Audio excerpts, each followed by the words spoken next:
Bonjour, bonsoir, shalom, demeurez bénis, grâce sur grâce. Cette fois-ci, bien aimés frères et sœurs, la question est le chrétien et l'afrocentricité. Le chrétien et l'afrocentricité. Alors, j'ai eu un débat, effectivement, j'ai eu à participer à un débat tout récemment. C'était sur Facebook, où j'étais justement confronté à cette question. Alors, l'afrocentricité, encore appelée le kémitisme, en tout cas par quelques-uns, même si l'appellation exacte, semble-t-il, devrait plutôt être l'afrocentricité. Pour ceux qui ne savent pas ce que c'est simplement le fait que l'afrodescendant ou l'homme noir, mais noir d'Afrique ou d'ailleurs, hein, des Antilles, des États-Unis, du Brésil et j'en passe. L'homme noir puisse enfin regarder le monde, non pas avec un regard d'emprunt, non pas avec des œillères, non pas avec des lunettes qui sont en fait la façon de voir d'autrui, mais avec, pour une première fois, sa propre façon de voir, sa propre façon de lire le monde, sa propre façon d'analyser le monde, sa propre façon de conceptualiser les choses, plutôt que de prendre systématiquement les concepts des autres. Je puis résumer ça de cette façon-là. Hein, je ne vois pas comment faire plus simple. Donc l'afrocentricité, c'est cela. C'est définir le monde par rapport à son propre prisme, et non pas par rapport au prisme européen, au prisme américain, prisme asiatique, chinois, japonais ou russe ou j'en passe. Non, non. C'est par rapport à soi-même. Alors, c'est donc la réappropriation de son identité aussi culturelle, la réappropriation de son legs civilisationnel, et j'en passe. Hein? C'est simplement la réappropriation, le fait de redevenir soi, le fait de se redonner une identité. Parce qu'en vérité, par le fait de penser avec des œillères ou avec des raisonnements par emprunt, qu'on va emprunter à chaque fois chez les autres, on n'existe plus. On est comme un arbre déraciné. Du moment qu'il est déraciné, l'arbre meurt. Bref.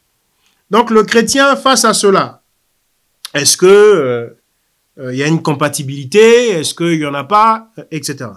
Bon, il y a beaucoup de chrétiens à qui ça ne va pas du tout parler, hein, parce que malheureusement, on a des chrétiens aujourd'hui très étriqués, qui baignent dans l'obscurantisme à fond, hein, donc qui ne sont pas du tout...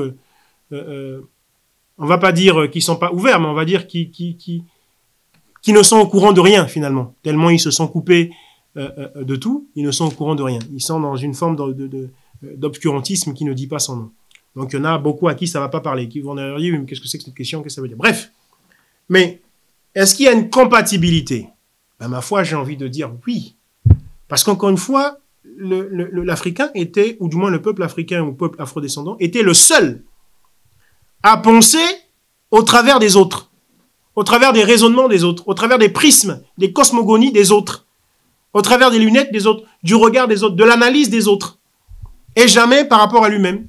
C'était le seul. Pourtant, les Blancs, il y en a beaucoup qui sont chrétiens. Les Chinois, il y en a aussi qui sont chrétiens. Les Japonais, les Coréens, il y en a beaucoup qui sont chrétiens. Les Américains, il y en a beaucoup. Les Australiens, j'en passe, il y en a beaucoup qui sont chrétiens. Les Russes. Mais ça ne les a pas empêchés de penser par eux-mêmes, par leur propre culture, par leur propre civilisation, par leur propre identité terrestre. Si eux, ça ne les a pas empêchés, si chez eux ça a été compatible, je ne vois pas pourquoi il n'y a que chez le noir où ce ne serait pas compatible.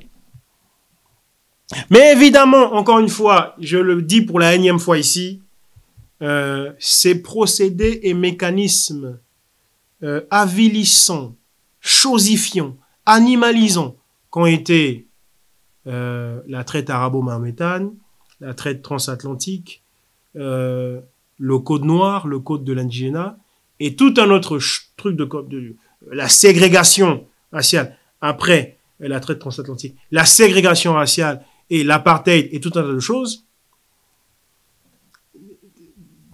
L'homme noir tient désormais un raisonnement qui est tellement incohérent qu'il va avoir en fait systématiquement à agir contre ses intérêts. Et c'est le seul, hein, c'est le seul peuple comme ça, hein, sur la terre, qui va en priorité agir contre ses propres intérêts. Et il va trouver que c'est agréable, que c'est bien. Bah, c'est parce que ces phénomènes et ces fléaux sont passés par là. Donc, du fait de ces phénomènes et fléaux, beaucoup vont penser que c'est pas compatible, alors que c'est compatible chez tous les peuples. Et l'exception ne viendrait que chez... Mais non, c'est tout à fait compatible. Je ne sais pas si vous aurez compris quelque chose, en tout cas, parce qu'encore une fois, il y a beaucoup qui sont très étriqués en tant que chrétiens.